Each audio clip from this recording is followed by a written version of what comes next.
আলাদা অংশ থাকে। আর এখানে একটা এই দোলনাতে যেরকম ঝুলার জায়গা থাকে এরকম একটা আছে। পাখি বসে বা ওইটার মধ্যে দুইটা চেম্বার থাকবো। খুব নিখুঁত কাজ, একটু কাছ থেকে দেখা কত নিখুঁত কাজ। এগুলো মূলত করে কি খেজুর গাছের পাতা দিয়ে করছে। এগুলা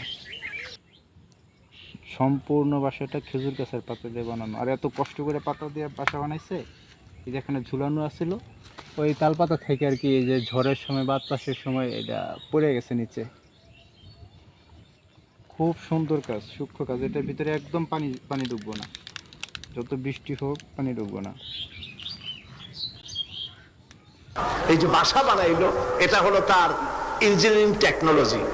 এই টেকনোলজি আরো যদি দেখতে চান, বাবুই পাখির কাছে যান। বাবুই পাখিরে ডাকি বলিছে চড়াই, কুড়ে ঘরে থেকে করো শিল্পের বড়াই। যদিও বাবুই পাখি, চড়ুই পাখি বাবুই পাখি যেটা বলেছে, আসলে শিল্পের বড়াই করার মতো।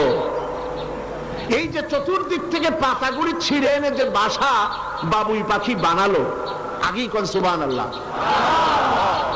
এই বাসা শুধু বাসা নয়, এর মধ্যে বেডরুম আছে, এর মধ্যে ডাইনিং রুম আছে।